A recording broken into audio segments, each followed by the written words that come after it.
If you my nigga, you my and we riding together, I gotta that's it. Everything you don't know about. That's right. You wrote on my album. I gotta throw you that bag. It's not coming out my pocket. They gonna give it to you. Let me put your name on there. That's 100% fact. Let me get you your publishing. Do you got a publishing deal? Let me show you what publishing is. That's 100% fact. They teach you all of this when you get signed to a major label. Yep. You heard? Think about this. I tell people all the time, J. Rowe coming to age, 1 and 2. But you know who get the publishing for it? Me. Because he still gave me the publishing. Furthermore, Jay-Z is more than just his hits. Behind the scenes, he makes maneuvers that most people aren't even aware of. Verbal agreements, genuine loyalty, and the kind of money that doesn't necessarily appear on paper are all topics of discussion.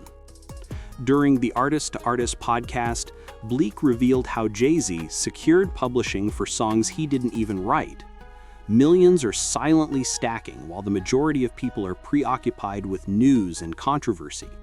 Capo also chimed in, discussing how the system of trust was connected to the streets, the studio, and artist relationships. It goes beyond written contracts. It's loyalty, respect, and doing what's right for your team.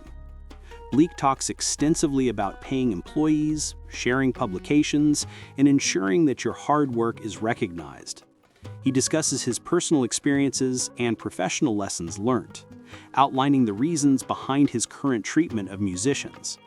It's a unique look into the real workings of business dealings, where a handshake can occasionally signify more than a formal contract. Most people never hear this side of the game, but you are. The discussion also covers Jay-Z's movements, his support of his people, and how these verbal commitments have given Bleek a stable financial future. In addition, Capo and Bleek discuss the younger artist's work ethics and the respect that comes from doing things correctly. Before I play this tape for you guys, I would appreciate it if you could like it, subscribe, and leave a comment below. Let's get into it. Let's begin. I have a lot of verbal contracts because I have a lot of brothers. And I would never break it. I feel like a verbal contract with my bros is more important than a contract with these fucking it's not about companies. A verbal contract. If you my nigga and you my and we riding together, I gotta put that's you it. Everything you don't know about. That's right. You wrote on my album. I gotta throw you that bag. It's not coming out my pocket. They gonna give it to you. Let me put your name on there. That's 100% fact. Let me get you your publishing. Do you got a publishing deal? Let me show you what publishing is. That's 100% fact. They teach you all of this when you get signed to a major label, nigga. Yep. You heard? Think about this. I tell people all the time, J. Rowe coming to age, 1 and 2. But you know who get the publishing for it? Me. Because he still gave me the publishing.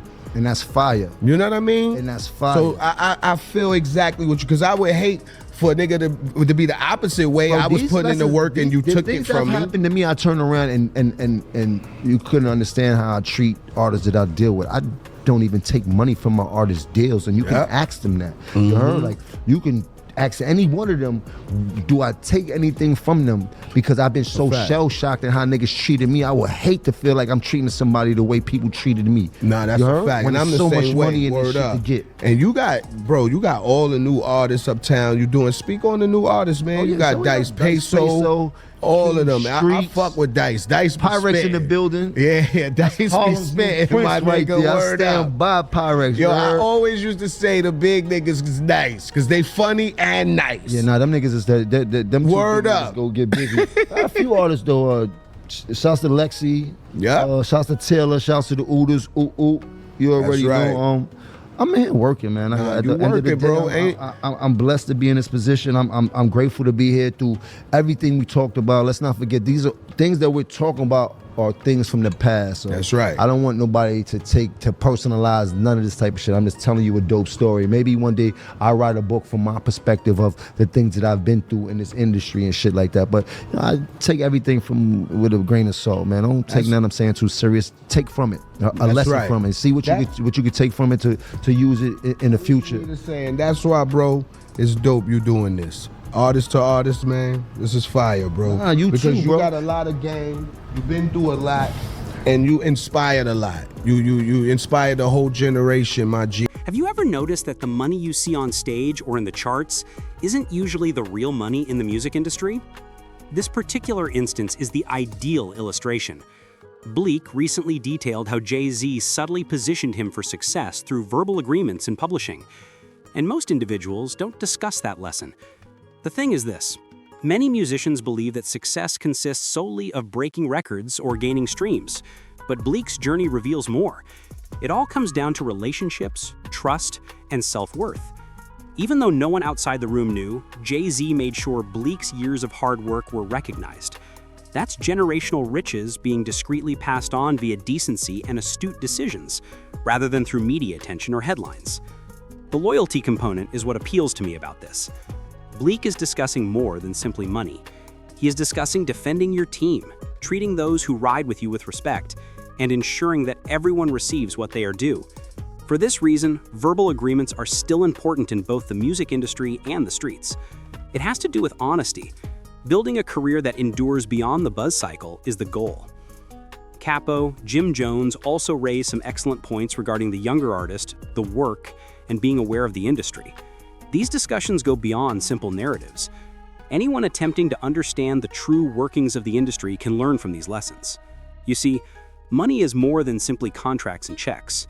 It all comes down to being strategic, understanding the system, and surrounding yourself with game-loving individuals. In my opinion, this serves as a pattern for longevity. Bleek wasn't simply lucky. He put up a lot of hard work, remained faithful, and recognized the importance of contracts that might not even exist on paper.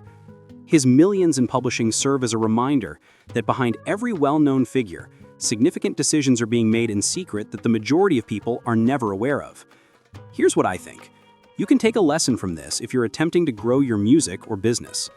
Get things in writing and on paper, of course, but also recognize the importance of maintaining your word. Honor your team. Even if no one else is looking, make sure your efforts are appreciated. That is the type of approach that creates lifelong wealth and reputation. Stories like this ultimately serve as a reminder that the true game is more than just grabbing attention. It's the backstage maneuvers, the devotion, the respect, and the understanding that success can arrive subtly, but effectively if you play it right. Keep in mind that what other people see is not important. It all comes down to ensuring that you and your team receive your compensation. Anyone who truly wants to comprehend how the publishing industry and music business operate should listen to the lesson Bleek and Kappa are sharing. So let me ask you a question. What do you value more in your professional life? The quiet benefits that accumulate over time, or the obvious recognition? Please share your thoughts in the comments section below. And additionally, be sure to subscribe. Calm.